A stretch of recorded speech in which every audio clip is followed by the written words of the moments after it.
Good morning, students. This is fourth part of chapter breathing and exchange of gases. And yesterday we were talking about the exchange of gases. I hope you all have understood this topic as how the gases move from atmosphere to the tissue and from tissue to the atmospheric air.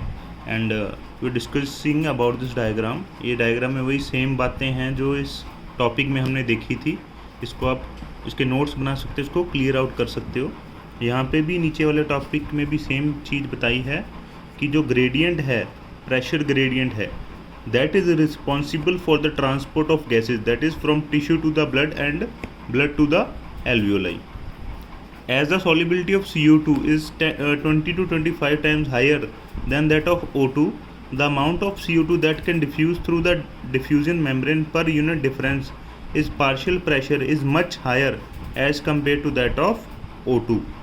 कहते हैं जो carbon dioxide है उसकी solubility 20 से 25 time ज़्यादा होती है oxygen से, तो इसीलिए वो ज़्यादा जल्दी डिफ्यूज़ करती है, ज़्यादा हायर रेट पे डिफ्यूज़ करती है O2 के कंपैरिजन में. मतलब ये एक अच्छी बात है. कार्बन डाइऑक्साइड का हमारी बॉडी से रिमूव होना is a very good thing. So this basically happen due to the partial pressure of CO2 और डिफ्यूज़न रेट और सॉल्युबिलिटी ऑफ CO2.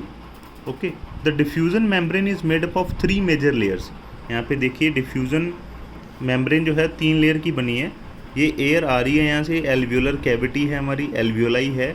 यहाँ से एयर पहले तो ये वाली मेम्ब्रेन को क्रॉस करेगी, फिर ये बीच में येलो सी लेयर देख रहे होगे आप, इसको बोलते हैं बेसमेंट मेम्ब्रेन, ये लिखा भी हुआ है. इसको क्रॉस करता है, फिर करना पड़ता है इसको. फिर ये जो हमारी कैपिलरीज आ गई, एल्वियोलर कैपिलरी बोल देते हैं, इसकी भी एक ग्रीन सेल वाली लेयर जो है इसको क्रॉस करना पड़ता है. यहाँ से फिर एयर आई, पहले ये लेयर क्रॉस की, फिर बेसमेंट मेम्ब्रेन क्रॉस की, फिर एल्वियोलर की जो लेयर है जिसको हम क्या बोलते हैं, एंडोथीलियम ऑफ एल्वियोलर कैपिलरी, ये लेयर्स क्रॉस करके एयर फाइनली हमारे ब्लड में पहुँच जाती है. तो यहाँ पे हमारे पास 3 मेजर लेयर्स हैं.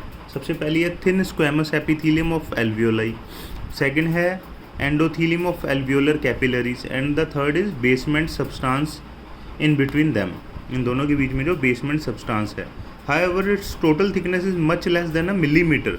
इसकी जो थिकनेस है 1 मिलीमीटर से भी कम है, जो कि बहुत ज़्यादा कम होती है. Therefore all factor in our body are favourable for diffusion of CO2 from alveoli to tissue and that of CO2 from tissue to the alveoli. तो ये सारे जो फैक्टर्स हैं हमारी बॉडी में ये फेवरेबल हैं. ऑक्सीजन को तो एल्वियोलाई से हमारे टिश्यू तक पहुंचाते हैं एंड कार्बन डाइऑक्साइड को जो है हमारे टिश्यू से एल्वियोलाई तक पहुंचाने का काम करते हैं. So next topic is transport of gases, कि जो हमारे गैसेस हैं उसका ट्रांसपोर्ट कैसे होता है. Blood is the medium of transport of oxygen and carbon dioxide. About 97% of O2 is transported by RBC in the blood. कहते हैं जो ब्लड है बेसिकली ये मेन मीडियम है ऑक्सीजन एंड कार्बन डाइऑक्साइड के ट्रांसपोर्ट का. 97% जो ऑक्सीजन है वो RBC के द्वारा ट्रांसपोर्ट होती है, RBC के द्वारा, और जो रिमेनिंग 3% है वो होती है डिज़ोल्व्ड स्टेट में थ्रू द प्लाज्मा. ये प्लाज्मा के द्वारा डिज़ोल्व स्टेट में होती है. 20 से 25% कार्बन डाइऑक्साइड जो होती है वो होती है RBCs के द्वारा ट्रांसपोर्ट, वेयर है 70% कार्बन डाइऑक्साइड जो है बाइकार्बोनेट्स की फॉर्म में ट्रांसपोर्ट होती है एंड 7% होती है डिज़ोल्व स्टेट में. ये हम सारा इसको आगे डिफाइन करते हैं. सबसे पहले transport of oxygen. Haemoglobin basically हम ऑक्सीजन का ट्रांसपोर्ट पढ़ते हैं. अब हमने पढ़ा था जो ऑक्सीजन है बेसिकली हमारे हेमोग्लोबिन के अंदर बाइंड होके जाता है. तो यहाँ पे वही बात है, haemoglobin is a red colour iron containing pigment present in the RBC. O2 can bind with haemoglobin in a reversible manner to form oxyhaemoglobin. Reversible manner मतलब ऑक्सीजन जो है हेमोग्लोबिन के साथ बाइंड हो जाता है और उससे ब्रेक भी हो जाता है. मतलब ऑक्सीजन बाइंड करके तो क्या बना लेगा, ऑक्सी हेमोग्लोबिन, फिर अनबाइंड कर जाएगा, फिर हेमोग्लोबिन रह जाएगा.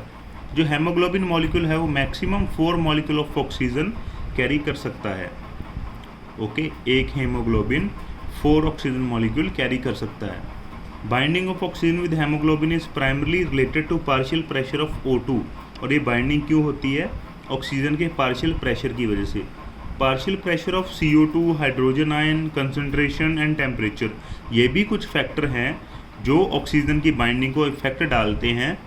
लेकिन प्राइमरली ऑक्सीजन का पार्शियल प्रेशर ही इसमें मेन होता है, बाकी अदर फैक्टर भी हैं जो रेयर केसेस में बाइंडिंग पे इफेक्ट डालते हैं। और ये बाइंडिंग की वजह से ये sigmoid curve is obtained when percentage saturation of haemoglobin with O2 is plotted against the PO2।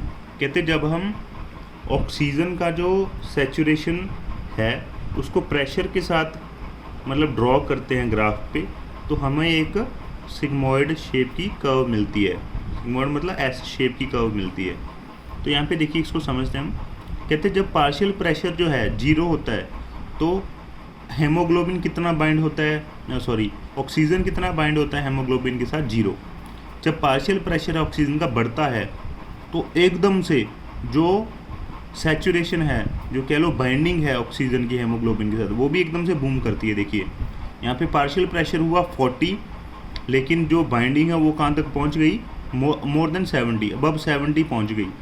यहाँ पे प्रेशर तो हुआ सिर्फ 40, लेकिन जो बाइंडिंग है ऑक्सीजन की हेमोग्लोबिन के साथ वो 70 प्लस पहुँच गई। इसके बाद अभी स्लो हो जाएगा सिस्टम, फिर धीरे धीरे स्लो हो जाएगा। 60 पे कितना हो गया, अराउंड 90, 80 पे कितना हो गया, अराउंड 95 और 96, 100 पे कितना हो गया, 100। तो इस तरह से आपको एक एस सिग्मोइड कर्व मिल जाती है। मतलब एकदम से जब पार्शियल प्रेशर बढ़ता है ऑक्सीजन का तो एकदम से जो है ऑक्सीजन की बाइंडिंग है हेमोग्लोबिन के साथ वो भी एकदम से बढ़ती है, फिर धीरे धीरे स्लो हो जाती है और फाइनली एक सैचुरेशन लेवल आ जाता है। सैचुरेशन लेवल मतलब अगर 100 से ज़्यादा प्रेशर बढ़ा भी दो तो भी जो बाइंडिंग है ऑक्सीजन की हेमोग्लोबिन के साथ और ज़्यादा नहीं बढ़ेगी, ये मैक्सिमम हो गया यहाँ पे। ओके, तो यहाँ पे उसी तरीके से सेम कार्बन डाइऑक्साइड का होता है। जो कार्बन डाइऑक्साइड होती है वो जो हमारे बाइंड करती है हेमोग्लोबिन के साथ, ये भी किस पे डिपेंड करता है, प्रेशर ऑफ कार्बन डाइऑक्साइड। यहाँ पे देख भी सकते हो आप दिस कर्व, जो ये कर्व आ गई इसको बोलते हैं oxygen dissociation curve and is highly useful in studying the effect of factors like PCO2, H positive concentration etcetera on binding of O2 with haemoglobin. अब ये क्या है, कह रहे हैं मतलब अगर आपने चेक करना है कि जो ऑक्सीजन की बाइंडिंग है हेमोग्लोबिन के साथ वो कैसे कम ज़्यादा हो रही है, तो इस ग्राफ के जरिए आप स्टडी कर सकते हो। और इसमें कुछ फैक्टर्स जो हैं like PCO2, H positive concentration, इनका भी आपको रोल पता लग जाएगा कि ये कैसे इफ़ेक्ट डालते हैं ऑक्सीजन की कंसंट्रेशन के ऊपर।